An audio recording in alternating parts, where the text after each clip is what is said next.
ఓం గణేష శారదా గురుభ్యో నమ. గతంలో గరుడ పురాణం ఆధారంగా ఆ, మనకు ఏ పనులు చేస్తే యమలోకానికి వెడతారో అనే విషయాన్ని మీకు మనవి చేయటం జరిగింది. ఇప్పుడు మరణించినటువంటి వాళ్ళకి మరి కర్మకాండ చేయకపోతే ఏమవుతుంది అనేటువంటి విషయాన్ని మీకు మనవి చేస్తాను. అది చేయటం వల్ల, కర్మ చేయటం వల్ల అతనికి కలిగే, మరణించిన జీవుడు కర్మ చేయటం వల్ల కలిగే లాభం ఏంటి అనేది కూడా మీకు వివరిస్తానండి. ఆ ప్రాణం ఏంటండి ఎలా పోతుందంటే అతను చెప్తాడండి, ఉత్తములైన వాళ్ళకిటండి తలలోంచి, తల భాగంలోంచి పైనుంచి ప్రాణం పోతే చాలా ఉత్తములు అన్నమాట, పుణ్యాత్ములకండి.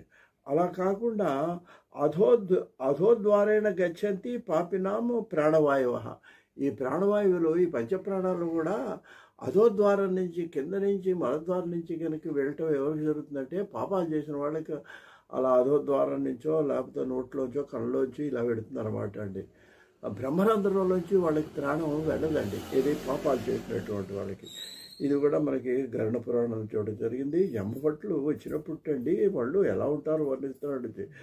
యమదూతం తదా ప్రాప్తం భీమవు సర్వశిక్షణం, చాలా తీక్షణంగా ఉంటాయండి వాళ్ళ చూపులు, భయంకరంగా. పాశ దండధరం, చేతిలో పాశాన్ని, చేతిలో దండాన్ని ధరించినటువంటి వాళ్ళై నగ్నంగా ఉంటారటండి వాళ్ళు యమభట్లు. దంతో కటకట అయితే పళ్ళు కొరుకుతూ ఉంటారటండి. ఊర్ధ్వకేశం కాకదృష్టం, వాళ్ళు జుట్టు అలా నెక్కబడుచుకొని ఉంటుందిటండి. నఖాయుధం, గోళ్ళు పెంచుకొని ఉంటారండి. సదృష్టువా హృదయ శంకరన్ మూత్రం విమొచ్చేది. వెంటనే వాడు ఏం చేస్తాడంటే వాళ్ళను చూసేటప్పటికండి, ఏది అసలు ఆ యమభటులు చూసేటప్పటికి ఈ జీవుడు ఏంటంటే మలమూత్రాలన్నీ కూడా ఒక్కసారి అలా వదిలేస్తాడటండి. వదిలేసి భయభ్రాంతుడు అయిపోతాడండి. అయిపోయినటువంటి సమయంలో వాళ్ళు ఇతని జీవుని అక్కడి నుంచి, ఆ శరీరం నుంచి వేరుపరుస్తారండి. వేరుపరిచినటువంటి సందర్భంలో సరే ఇతను ఈ లోపల ఏడుతున్నాడు. అయితే అతను ఏడిచే ఏడుపు, ఆ జీవుడు ఏడుపు మనకు వినపడదు. కాకపోతే ఏంటంటే బంధువుల ఆక్రందన మాత్రం మనకు వినిపిస్తుందండి. ఇక్కడ ఒక విషయం ఏంటంటేనండి, ఈ జీవుడికి మొత్తం అంకుష్ట మాత్రంలో మళ్ళీ యాతనా శరీరం తయారవుతుందండి. వెంటనే అది తయారవటానికి 10 రోజులు పడుతుందండి. 11 రోజులు అయితే కానీ ఆ శరీరం తయారవదు. అందుకనే మరణించిన వ్యక్తికి పిండదానాలు ఆ 10 రోజులు చేయమంటారు. ఒక్కొక్క రోజు అలా పిండదానం చేస్తూ తన శరీరం సంబంధం ఉన్న శరీరాన్ని దహనం చేయటం ఇదంతా అతను చూస్తాడు. బంధువులు ఏమనుకుంటున్నారో వింటాడు. ఆ 10 రోజులు ఆ జీవుడు ఆ ఇంటి చుట్టూనే తిరుగుతుంటాడు.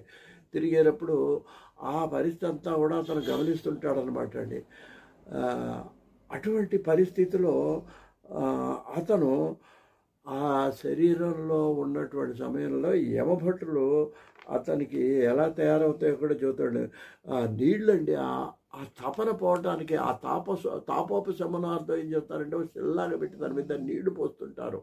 అతను చల్లబట్టడం కోసం అండి. తర్వాత అతనికి ఆ యొక్క ఆహారం కోసం అని వాళ్ళు ఏం చేస్తారంటేనండి, దీంట్లో చెప్తా అండి, దాంట్లో ఈ 10 రోజులు ఏ విధంగా ఉంటుందంటే, మొదటి రోజు ఉంటండి ఈ పిండ ప్రదానం అది చేయటం వల్ల ఏమైందంటే ఆ దేహంలో యాతనా శరీరం, అంగుష్ట మాత్రంలో చాలా చిన్న శరీరం అది. దాంట్లో మొదటి రోజు వీళ్ళు పిండ ప్రదానం వల్ల శిరస్సు, రెండో రోజులు కంఠం, భుజాలు. మనకు చూడండి, ఇక్కడ మన తల్లి గర్భంలో ఎలా అయితే 9 నెలల్లో శరీరం ఏర్పడుతుందో ఇక్కడ కూడా అలాగే యాతనా శరీరం. ఇది మనం గరుడ పురాణంలో చెప్పారండి, సాక్షాత్తు విష్ణువు చెప్పాడు. కాబట్టి మనకు సనాతన ధర్మం నమ్మకం గల వాళ్ళు నమ్మాలండి. రెండో రోజు కంఠం, భుజం, మూడో రోజు హృదయం, నాలుగో రోజున పృష్ఠభాగం, ఐదో రోజున బొడ్డు, ఆరో రోజున మొల, గుహ్యపద మొల మొదలైనవి, ఏడో నాడు తొడలు, 8వ నాడు పిక్కలు, 9వ నాడు పాదాలు ఏర్పడి, 10వ నాడు ఇతనికి మామూలుగా శరీరంలాగానే ఇతని శరీరం కూడా తయారవుతుందండి.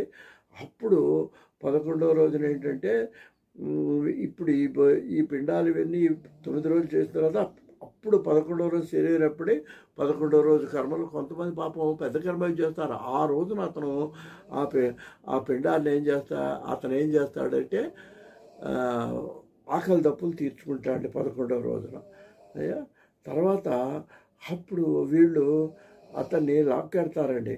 వైతరిణి నదిని మినహాయిస్తే యమపురి ఇక్కడికి 86,000 ఆమడల దూరంలో ఉందని మనకు గరుడ పురాణం తెలియచేస్తున్నదండి. ఈ విధంగా అయితే మీరు ఒక ప్రశ్న అడగవచ్చండి, అయ్యా ఇప్పుడు చాలామంది కొంతమంది నమ్మకాలు లేని వాడు కర్మకాండ అది చేయటం లేదు కదా, చెయ్యకపోతే ఏమవుతుంది అని చెప్పేసి దానికి కూడా మనకి గరుడ పురాణంలో సమాధానం చెప్పండి. భవంతి ప్రేతరూపాస్తే పిండదాన వివర్జితా ఆకల్పం నిర్జరాణ్యే భ్రవంతి బహు దుఃఖితా. ఎవరైతే ఏ జీవుడికైతే వీళ్ళు కర్మకాండ చెయ్యరో ఆ జీవుడు అండి ఏం చేస్తాడంటే ప్రేత రూపాన్ని పొందుతాడు. ఇంక అక్కడి నుంచి వెళ్ళిపోతాండి. యమభట్టుల నుంచి కూడా తప్పించుకొని అతను ఒక ప్రేత రూపాన్ని పొంది అతను ఎవరికైతే ఈ పిండదానం జరగదో వాళ్ళు నిర్జరారణ్యంలో ఎక్కడో అరణ్యాల్లో అడవుల్లో వాటిల్లో ప్రేత రూపాన్ని పొంది చాలా సంవత్సరాలు దుఃఖిస్తూ భ్రమంతి అంటే తిరుగుతూ ఉంటాడట.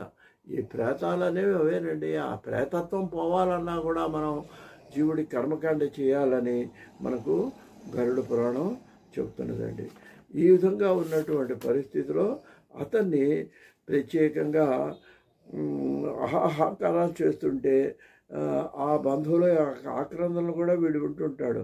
అనేక పర్యాయాలు తన శరీరంలోకి వెళ్ళాలని కూడా ప్రవర్తిస్తాడండి. కానీ అక్కడ ఆ యమభటులు వెనక్కి పాశాలతో లాగటం వల్ల అతని ప్రయత్నం ఫలించదండి. అక్కడి నుంచి ప్రత్యేకంగా అతన్ని లాక్కొని యమపురానికి తీసుకెళ్తారు అని మనకు గరుడ పురాణంలో చెప్పడం జరిగింది. ఆ తర్వాత అక్కడికి వెళ్ళిన తర్వాత ఎలా ఉంటుంది, అతని యొక్క ప్రయాణం ఎలా ఉంటుంది, ఇవన్నీ కూడా మీకు తర్వాత మరికొన్ని ఎపిసోడ్లో తెలియజేయడానికి ప్రయత్నం చేస్తాను. మీకు స్వస్తి.